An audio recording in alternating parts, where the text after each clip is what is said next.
여러분, 시인 엘리엇은 2014년 한국의 4월을 예언이나 한 듯이 4월은 잔인한 달이라고 그의 시 황무지의 첫 구절을 그렇게 시작했습니다. 여러분, 4월에 무슨 일이 있었는지 기억하십니까?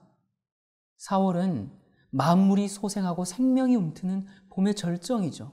꽃은 만개하고 화려한 색조와 향기가 우리의 오감을 자극하면서 새로운 시작과 탄생의 왔음을 알리는 그런 축제의 계절입니다.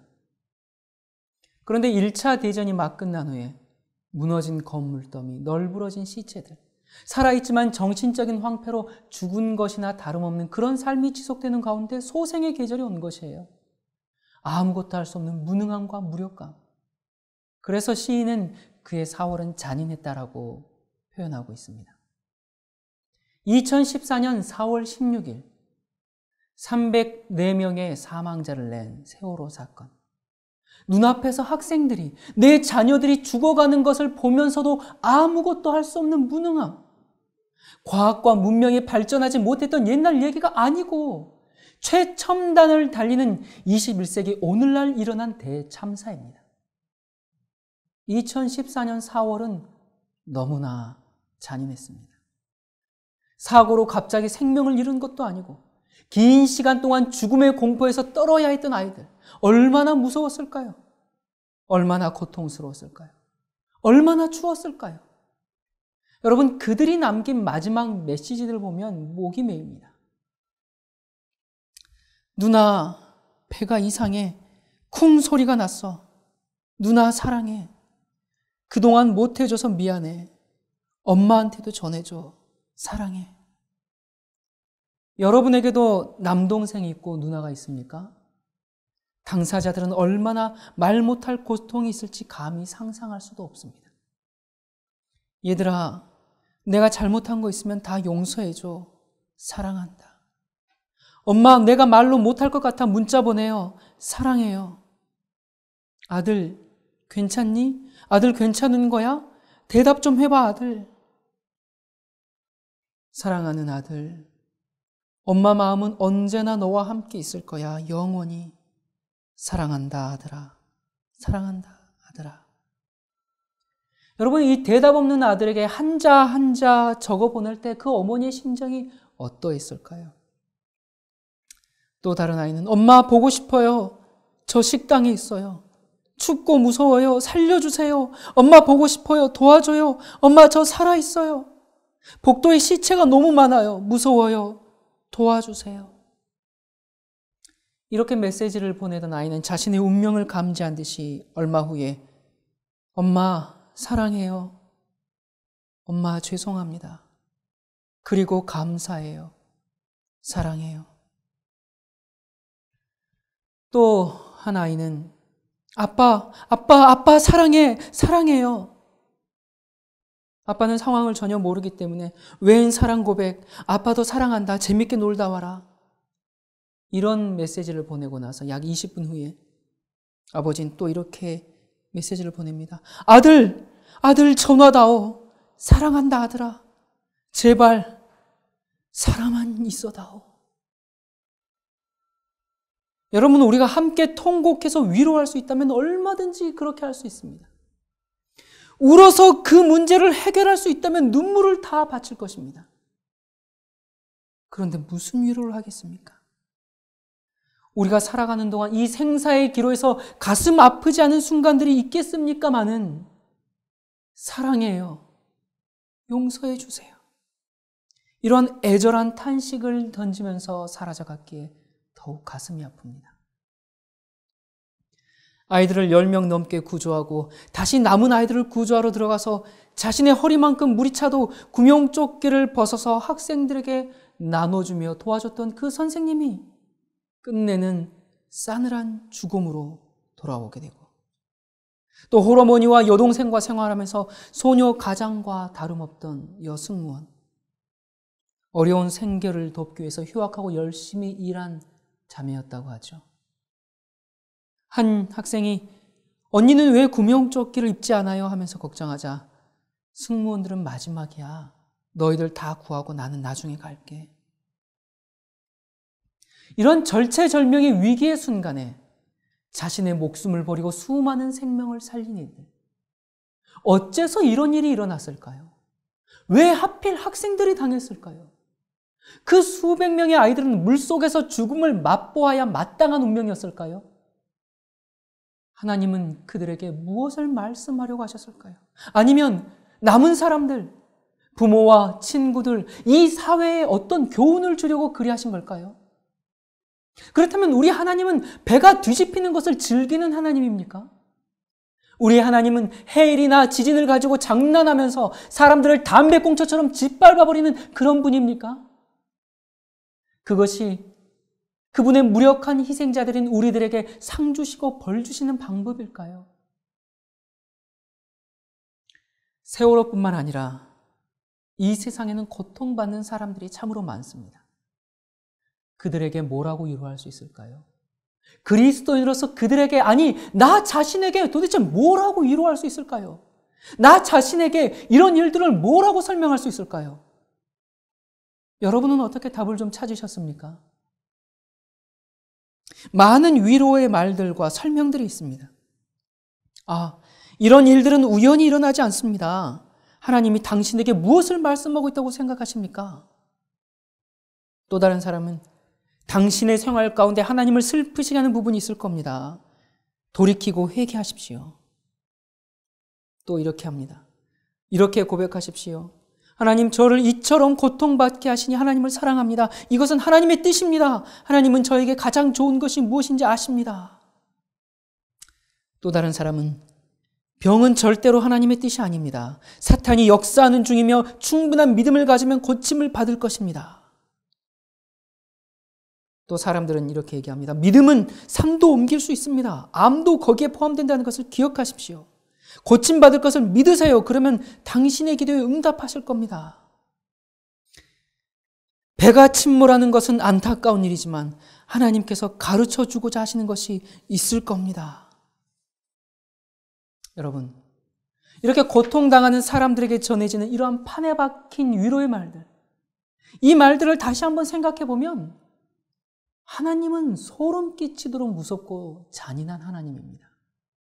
무력한 인간들을 소나기에 잡아 쥐어짜고 칼로 상처를 내는데 재미를 느끼는 그런 우주 거인이란 말입니까? 여러분, 고통이 삶 그 자체인 이들도 참 많습니다. 제가 아는 한 장로님은 이 대상포진을 앓고 계시는데, 저는 이 대상포진이라는 질병이 그렇게 고통스러운 것인지 전에는 미처 몰랐습니다.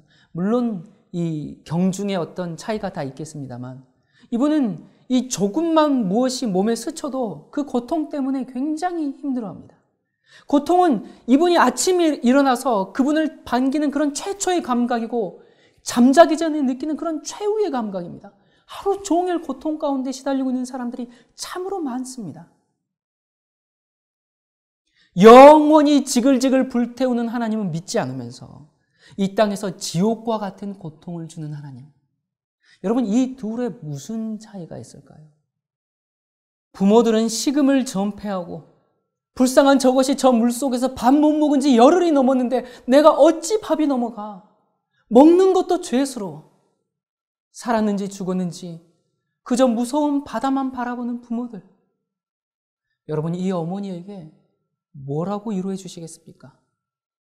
저 지경이 될 때까지 하나님은 어디에 계셨을까요? 시간이 지나면 사건은 잊혀지겠지만 한 가지 물음은 계속 맴돕니다. 배가 기울어질 때, 아이들이 울부짖으며 죽어갈 때 하나님은 어디 계셨습니까? 하나님은 뭐 하셨습니까? 이사야 43장 2절에 보면 내가 물 가운데로 지날 때에 내가 함께할 것이라. 강을 건널 때에 물이 너를 침몰치 못할 것이며 내가 불 가운데로 행할 때에 타지도 아니할 것이요 불꽃이 너를 사르지도 못하리니 라고 말씀하고 있습니다. 이 하나님의 약속은 어떻게 된 건가요? 물에 침몰당한 사람은 그렇게 죽어야만 하는 죄인이었고 구조된 사람은 하나님이 살려주신 건가요? 승객을 구출하려던 의인들은 다 죽고 승객을 내팽개친 승무원들은 다 살았는데 이건 어떻게 된 건가요? 하나님은 그때 뭐 하셨나요? 로마의 원형 경기장에서 아이들에게 피가 묻은 양과 염소의 가죽을 씌워놓고 사자의 밥으로 내어줄 때 부모들은 그 광경을 바라보면서 무슨 생각을 했을까요? 도대체 하나님은 어디 계십니까?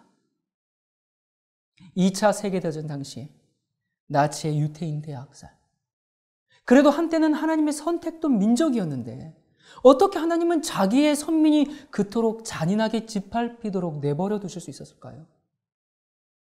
예수님을 십자가에 못 박았으니까 인과응보라도 된다는 것일까요?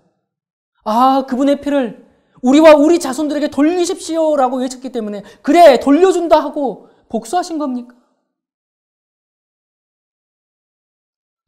아우슈비츠를 경험한 엘리 위제리슨 나이트는 끔찍한 장면들을 사실적으로 묘사하고 있습니다.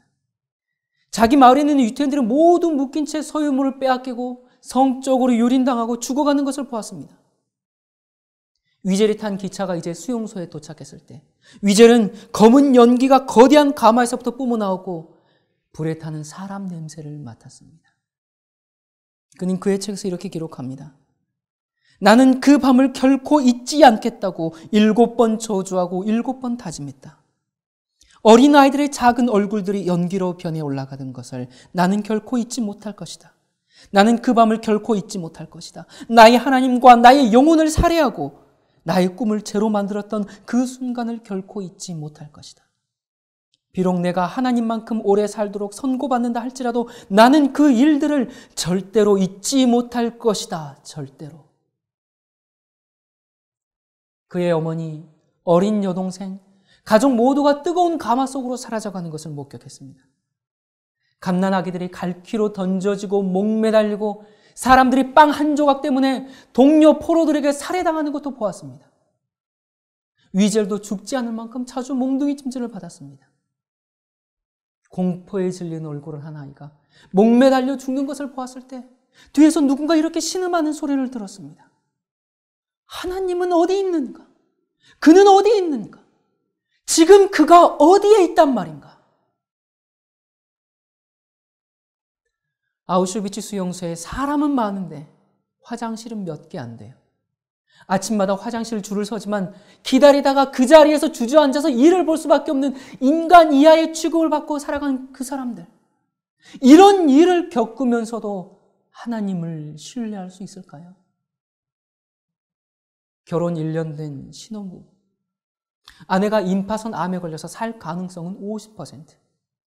겨드랑이부터 복부까지 찢는 수술했고 수술 후의 치료 과정은 아내의 몸을 훨씬 더 못쓰게 만들었습니다. 항암 치료, 방사선 치료, 피부는 검어지고 머리카락은 빠지고 목은 항상 부어서 음식을 삼킬 수도 없고 먹으면 토하고 그런 방사선 치료를 받는 하루하루가 마치 수년이나 되는 것처럼 아내의 몸을 급속히 노화시켰습니다. 하나님 우리를 놀리실 작정으로 고작 결혼 1년 만에 이런 시련을 주시는 겁니까? 도대체 하나님은 어디 계시는 걸까요? 여러분의 면전에서 문이 쾅 하고 닫히고 다음엔 빗장을 거는 덜커덕 소리가 나고 또 한 번 안에서 철컥 문을 잠그는 소리가 납니다. 밖에 서 있는데 찬바람까지 휑하고 분다면 여러분 대문 밖에 서 있는 여러분의 모습을 한번 생각해 보시기 바랍니다. 여러분이 믿는 것이 무엇이든지 간에 그것이 생사의 문제가 되기 전까지는 여러분이 그것을 얼마만큼 진정으로 믿고 있는지 결코 알 수가 없습니다. 여러분이 믿고 있는 것이 무엇이든지 간에 그것이 삶과 죽음의 문제가 되기 전까지는 여러분이 그것을 얼마나 진정으로 진실로 믿고 있는지 알 수 없다라는 말입니다. 이 비극적인 소용돌이 가운데 하나님은 어디 계실까요? 고난과 고통은 하나님이 계시지 않다는 증거일까요? 여러분, 고난에 대한 많은 설교들이 있습니다. 고난은 하나님의 축복이요, 은혜의 방편이다. 이런 놀라운 진리들이 있습니다. 저는 오늘 그런 것을 말하려고 하는 것이 아닙니다.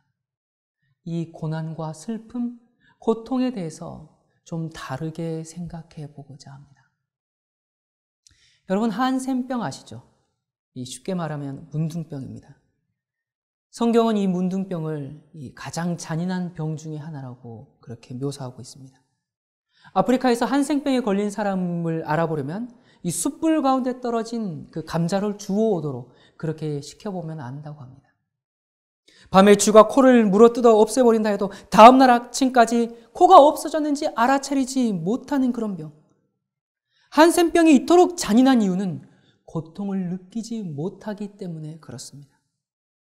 신체 조직들이 파괴되는 이유는 고통을 느끼는 체계가 사라졌기 때문에 그렇습니다. 고통이 없기 때문에 불행한 사람들입니다. 미국의 어느 의료진이 이러한 사람들을 돕기 위해서 인공적으로 고통을 느낄 수 있는 그런 신경 조직을 연구했습니다. 5년 동안 필사적으로 매달렸는데 연구를 하면 할수록 더욱 복잡해져 갔어요. 도대체 어느 단계에서 이 고통은 위험한 것이다 라고 경고를 울려줘야 될까?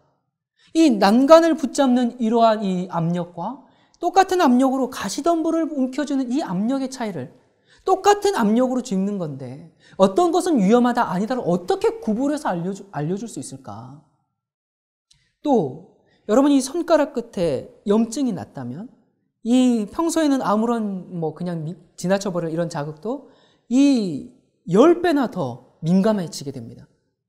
평소라면 무시해버릴 자극인데 그것을 고통으로 그렇게 느끼는 것입니다. 이 온몸은 고통을 느낄 수 있는 신경세포들이 분포되어 있습니다.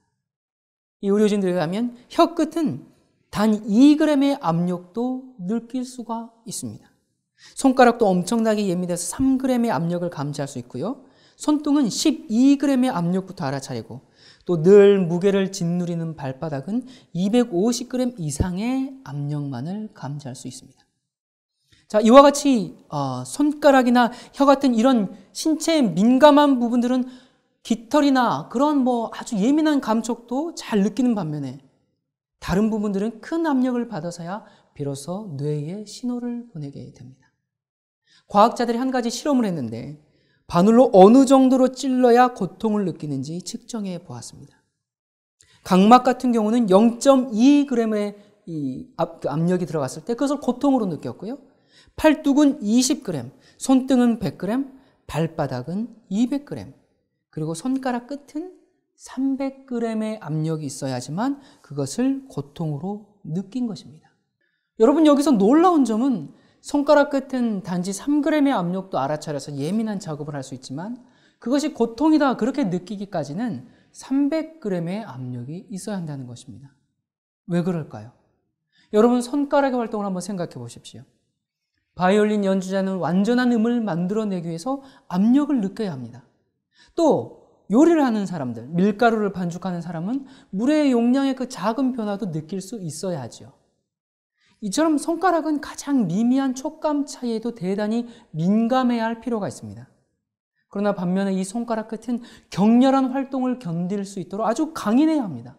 여러분, 굳은 살이 생긴 목수의 손, 또 운동선수들 손, 이렇게 라켓을 잡고 치는 그런 사람들, 망치를 두드릴 때마다 매번 손가락이 아프다 그렇게 이 고통의 신호를 보낸다면 여러분, 인생은 굉장히 비참해질 것입니다. 그래서 하나님께서 신체를 고안하실 때 손가락 끝은 압력에는 굉장히 민감한데 고통에는 둔감하게 만든 것입니다. 그런데 눈은 어떻습니까? 조그만 상처 하나도 눈을 멀게 할 수 있기 때문에 여러분, 우리가 먼지 하나라도 눈에 들어가면 아주 불편한 느낌을 갖게 되죠. 여러분, 하나님의 이 기이한 창조 섭리를 보십니까? 고통은 하나님의 실수가 아닙니다. 이 연구팀은 5년간의 작업과 많은 인력을 투입하고 그리고 약 100만 달러 이상의 경비를 들인 후에 그 사업을 전부 접었습니다. 손 한쪽에 해당하는 이 조직 하나만도 수없이 많은 감각들을 다 해석해야 되기 때문에 연구 기금이 풍부한 이 과학자들도 현재의 이 과학 기술로는 인체의 신비를 결코 흉내낼 수가 없었다는 사실입니다. 그들은 팀을 정리하면서 이렇게 얘기했습니다. 고통을 만드신 하나님께 감사하라. 나는 그분이 이것보다 더 좋은 일을 하실 수 있었다고는 생각하지 않는다. 여러분, 실제로 이 선천성 고통 무감각증이라는 병이 있는데요. 한 번은 옆방에서 아이가 막 깔깔거리면서 웃고 장난치는 그런 소리를 들은 이제 엄마가 아이가 재밌는 노래를 발견했나 보다 하고 이제 그 방에 가보니까 이 아이가 자기의 손가락을 다 깨물어서 피를 흘리면서 그걸 핏방울을 만들어서 놀고 있었던 것입니다. 고통을 느끼지 못하기 때문에 아기는 자기 보호라는 고유의 감각을 상실했던 것입니다. 당뇨병도 고통을 느끼지 못하기 때문에 팔과 다리를 잘라내야 하는 그런 합병증이 있죠. 이런 고통 없는 비극의 신뢰들은 수없이 많고 비참합니다.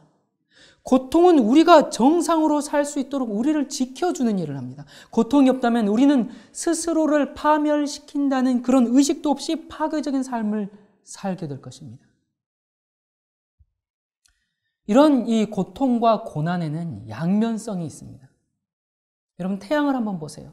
일출이나 일몰, 또 무지개의 찬란한 색채를 만들어내는 이런 생명을 움트게 하는 태양이 동시에 아프리카의 토양을 갈라터지게 하고 수백만 명의 인명을 앗아갈 수가 있습니다.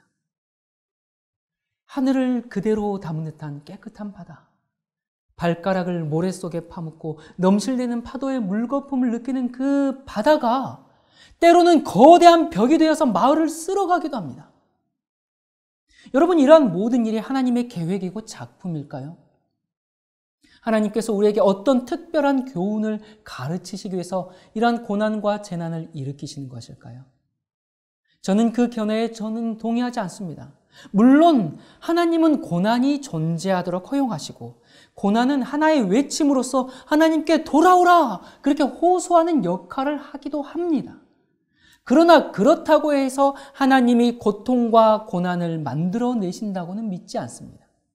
만약 항상 그렇다면 마치 훈련된 물개에게 생선이 주어지듯이 사람들은 순종하면 상을 받게 되고 불순종하면 전기 충격을 받듯이 고통을 받습니다. 참으로 공정한 세상 같죠. 그러나 그러한 세상에는 진정한 자유가 없습니다. 우리는 이기적인 동기와 보상 때문에 순종하게 될 것입니다. 사실 성경에는 좀 덜 고통스럽고 평안하게 살기를 원하는 그런 기독교인들에게 위로와 격려가 되는 말이 거의 없습니다. 성경 기자들은 모두 고난받을 준비를 하라고 권고할 뿐만 아니라 사도 바울은 오히려 고난당한 것을 자랑하고 있습니다. 고린도후서 6장 4절과 5절에 보면 오직 모든 일에 하나님의 일꾼으로 자천하여 많이 견디는 것과 환난과 궁핍과 곤란과 매맞음과 갇힘과 요란한 것과 수고로움과 자지 못함과 먹지 못함과. 자, 이 바울 다시 한번 볼까요? 환난과 궁핍과 곤란과 매맞음, 갇히고 요란하게 수고롭고 자지 못하고 먹지 못하고. 여러분, 이 사람 어떻습니까? 망한 사람이죠, 이 사람. 망해도 이렇게 망한 사람이 있습니까? 무슨 죄를 지었기 때문에 하나님께 이렇게 벌을 받았습니까? 그렇지 않습니까? 여러분, 히브리서 11장에 나오는 이 믿음의 전당에는 매 맞아 죽은 사람, 채찍에 맞은 사람, 옥에 갇힌 사람, 돌에 맞은 사람, 광야에서 굶어 죽은 사람들이 등장합니다. 그런데 요즘 교회는 어떻습니까? 교인 수 자랑하고 교회 건물 자랑하고 수억 원대의 교회 음향과 장식 자랑하고 듣자 하니까 이 세운 상가의 비싼 음향기기 판매의 가장 큰 고객은 교회라고 합니다. 자녀가 대학에 가야 믿음이 좋은 부모고 사업이 잘 되고 헌금 많이 해야 인정받는 교인이 되고 이혼을 했거나 가난하게 살면 믿음의 부족 탓으로 돌리고. 여러분, 저는 오늘날 기독교계에서 벌어지는 치유은사 집회를 찬성하지 않습니다.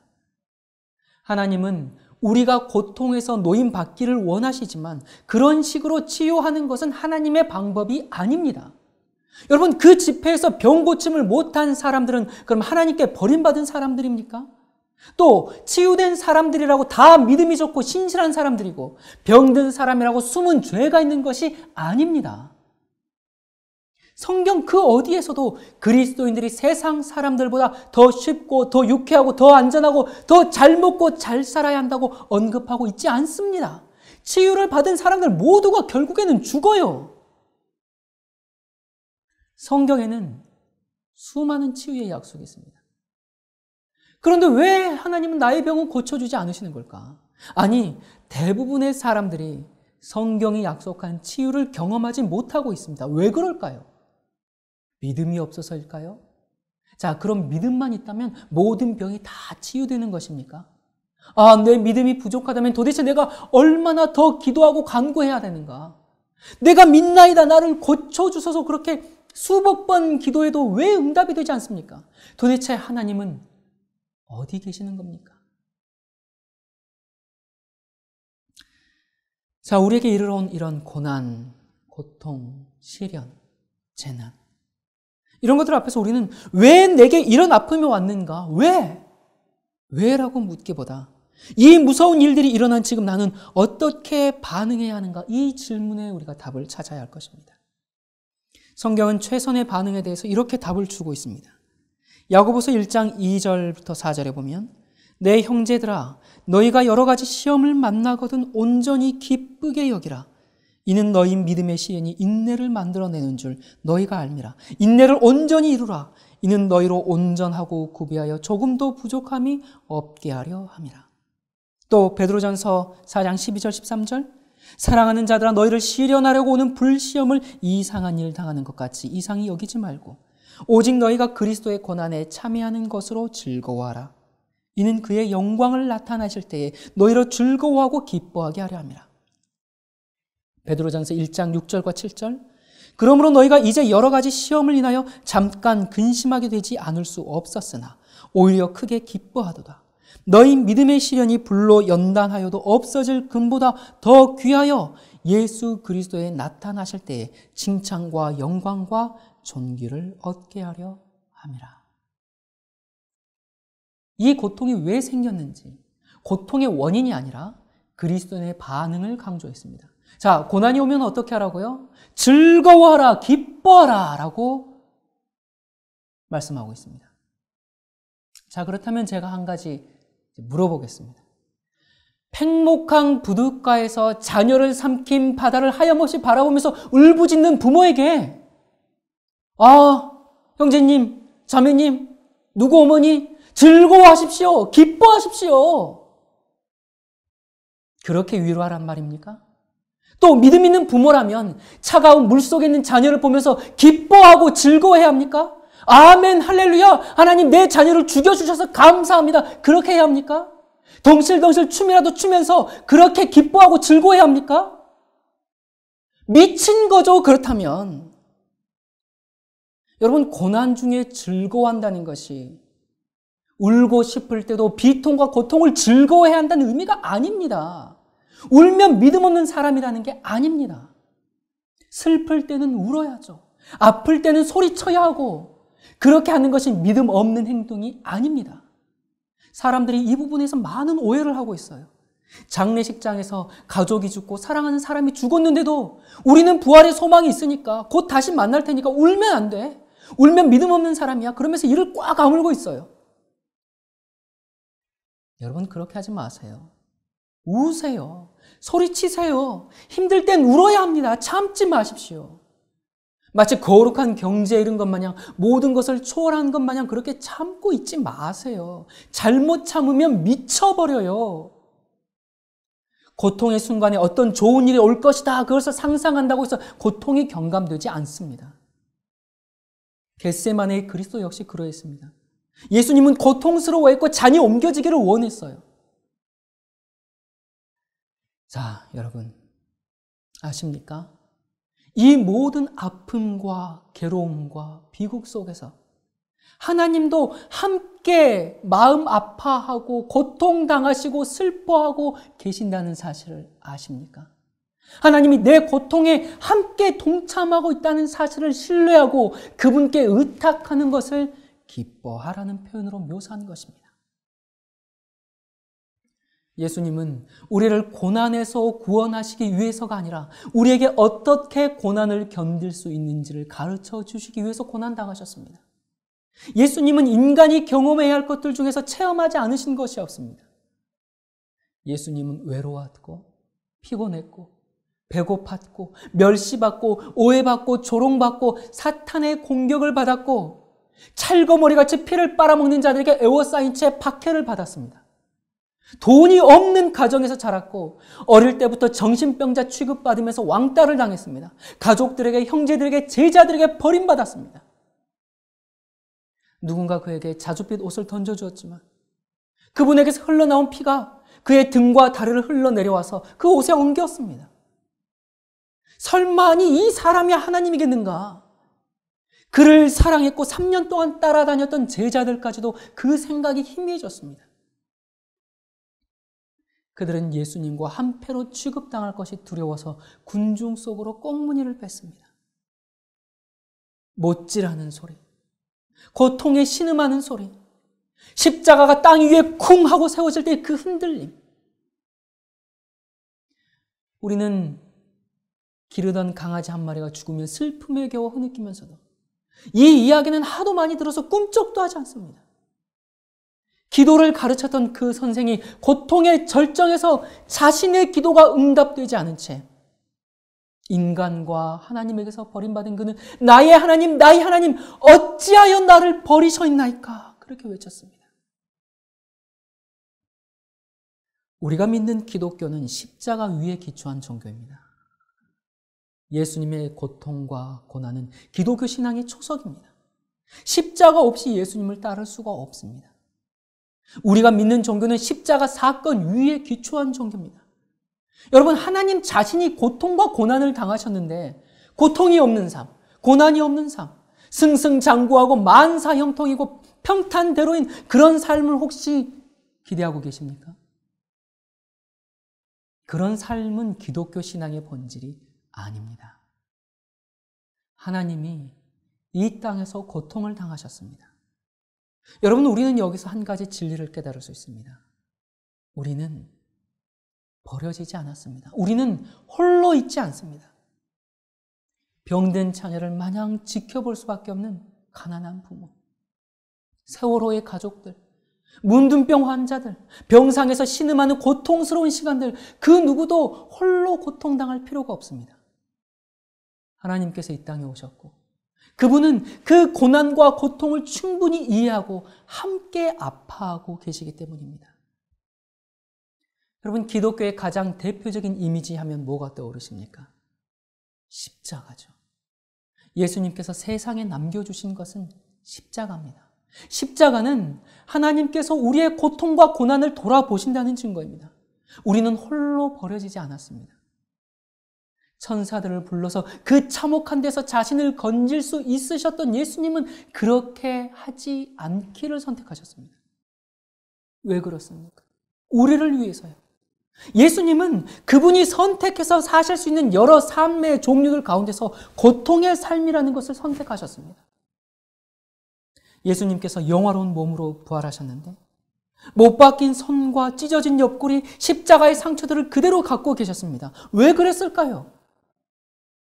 여러분, 예수님께서 지금은 하늘에 계시는데 그분의 손은 여전히 못자국 난 손이라는 것을 알고 계십니까? 왜 그럴까요? 나 너희들 위해 이렇게 고생했다, 그거 보여주려고요? 영원토록 한마디로 그렇게 생색내시려고요? 아닙니다. 땅에 있는 사람들의 고난을 기억하기 위해서, 고통받는 사람들의 필요를 이해하시기 위해서, 그래서 너희의 아픔을 내가 안다, 그렇게 외치고 계신 것입니다. 여러분, 갈릴리 해변을 거니셨던 예수님이 팽목항 부둣가에 오신다면, 목이 쉬어서 더 이상 울 기력도 없는 그 부모의 어깨를 감싸고 어떻게 위로를 하는 게 가장 큰 위로가 될까요? 울지 마라, 부활이 있지 않니? 그렇게 한다고 슬픔이 경감될까요? 예수님, 저도 알아요. 마지막 날에는 부활이 있을 것을 안다고요. 그러나 지금 제 가슴은 찢어지듯 아파요. 어깨를 들썩이면서 땅을 치며 통곡하고 있는 그 부모를 껴안은 채 내가 안다. 너의 아픔을 안다. 그렇게 함께 우는 것이 가장 큰 위로가 되지 않겠습니까? 다른 말이 필요가 없습니다. 슬퍼하는 자들과 함께 슬퍼하고 우는 자들과 함께 우시는 분이 예수님입니다. 그래서 십자가의 상처를 갖고 계시는 것입니다. 예수님은 2000년 전 이 땅에 계실 때만이 아니라 지금도 그리고 영원토록 우리와 하나가 되기를 원하시기 때문에 그렇습니다. 여러분, 때때로 하나님이 듣고 계시지 않다고 생각할 때가 있습니까? 여러분의 고통의 울부짖음이 헛되이 사라진다고 생각하십니까? 하나님은 우리만큼 이 세상의 비극을 슬퍼하시는 분입니다. 팽목항 부둣가에서 눈물을 흘리시는 예수님을 한번 생각해 보십시오. 자녀를 잃은 그 부모들과 함께 땅을 치고 가슴을 치며 어깨를 들썩이면서 울고 계시는 하나님의 독생자를 한번 생각해 보십시오. 그분이 바로 이 땅에서 돌아가셨습니다. 여러분, 코리 텐 붐의 책을 보면 엘리 위젤이 경험한 모든 고난과 고통을 코리 텐 붐도 동일하게 겪었습니다. 그녀는 유태인이 아니었지만 이 유태인들을 숨겨주고 도와준 혐의로 독일에 있는 사형수 수용소로 끌려갔습니다. 그녀도 사람들이 살해당하는 것을 보았고 그의 언니가 죽는 것을 보았고 채찍을 맞았고 완전한 악이 이 세상을 지배하는 것을 보았습니다. 그러나 이 코리 텐 붐의 책을 보면 작은 기적들로 수놓아져 있습니다. 감옥에서의 성경 공부, 찬송, 사랑과 희생의 행위들, 그리고 처음부터 끝까지 그들을 돌보는 그 하나님을 신뢰합니다. 코리 텐 붐이 말한 것처럼 구덩이가 아무리 깊을지라도 하나님의 사랑은 그보다 더 깊다는 것을 인정하면서 하나님을 신뢰하라는 것입니다. 여러분, 아이러니하게도 기쁨, 환희, 만족, 이런 것들은 이 고통이라는 긴 과정을 거쳤을 때 비로소 만끽할 수 있습니다. 여러분, 그렇지 않습니까? 고난은 하나님의 존재를 욕하며 부인하도록 만들 수 있지만 반대로 흔들리지 않은 신앙인으로 만들 수도 있습니다. 여러분, 사실 이 고난과 고통은 없으면 더 좋은 것이긴 하죠. 그런데 이 지구에 왜 고통이 왔습니까? 누가 이 고통을 불러왔습니까? 사실 이 고통은 인간의 자유 때문에 오는 것입니다. 인간이 에덴에서부터 주어진 그 자유를 남용함으로 이 세상에 죽음과 죄의 결과 비극이 들어온 것입니다. 고통을 피하기 위해서 우리가 자유를 없애버린다면 그것만큼 비극적인 세상이 없을 것입니다. 우리가 자유를 누리는 지적인 존재로 살아가는 한 고난과 고통을 떠나서는 살 수가 없습니다. 고난과 고통, 슬픔과 괴로움 속에 있으십니까? 왜 하필 내게 이런 일이 있는가? 하나님이 계시다면 어떻게 내게 이런 일이 있을 수 있는가? 그렇게 괴로움 가운데 있으십니까? 왜 그럴까? 왜? 이 왜에 대한 답은 이 땅에서 속 시원히 알 수 없을지 모릅니다. 우리가 하늘에 가서야 이해될 일들이 참 많을 것입니다.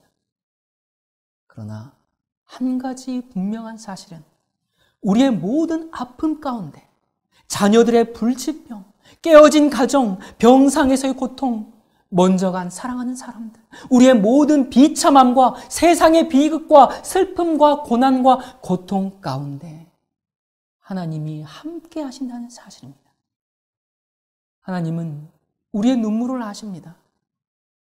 너무 견디기 힘든 일이 닥쳐왔을 때, 왜 이런 슬픔이 내게 일어나야 하는지 답답할 때, 더 이상 지쳐서 일어설 수 없을 때, 병상에서 고통당할 때, 괴로움에 몸부림칠 때, 대학살과 대참사와 온갖 재난과 슬픔 속에서 하나님은 어디 계셨는가? 하나님은 여전히 처음부터 그곳에 함께 계셨습니다.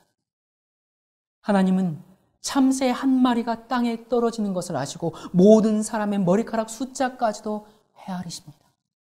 하나님은 우리의 슬픔과 고난과 고통과 말 못할 답답함과 모든 괴로움을 아십니다. 하나님은 폭군이 아니라 치료자이시고 우리의 모든 아픔을 아십니다. 모든 고통을 아시고 모든 고난을 이해하시고 그 모든 순간에 함께 고통당하고 슬픔을 함께 나누고 계십니다. 우리와 함께 슬퍼하고 우리와 함께 고통당하시고 우리와 함께 우시는 그 하나님을 신뢰하시기를 바랍니다. 기도하시겠습니다. 사랑이신 하나님 아버지, 우리가 물 가운데 있든지 불 가운데 있든지 주님은 늘 우리와 함께 하셨습니다. 우리의 고통의 순간에도 우리의 기쁨의 순간에도 함께 하시고 함께 슬퍼하시고 함께 웃어주셨습니다. 깨어진 자들, 마음이 상한 자들, 고난과 고통과 슬픔 가운데 있는 사람들이 함께하는 그 주님을 볼 수 있게 해주시옵소서. 주님으로 말미암아 우리의 모든 위로가 넉넉히 넘치게 하여 주시옵소서. 감사합니다. 고맙습니다. 사랑합니다. 우리와 언제나 함께 하시는 예수 그리스도 이름으로 간절히 기도드립니다. 아멘.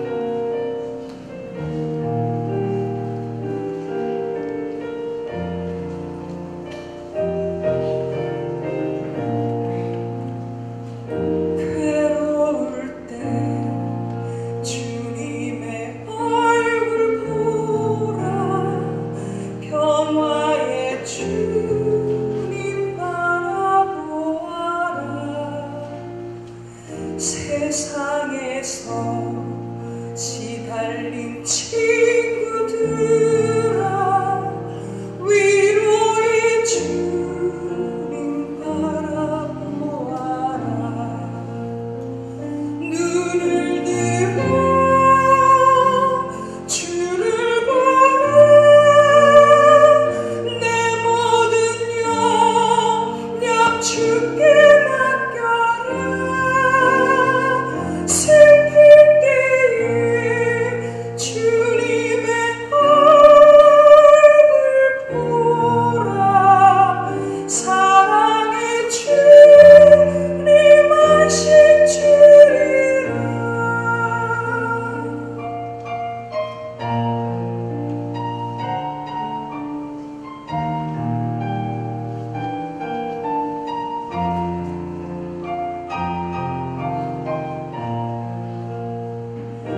힘이 없고 내 마음 연약할 때 능력의 주님 바라보아라.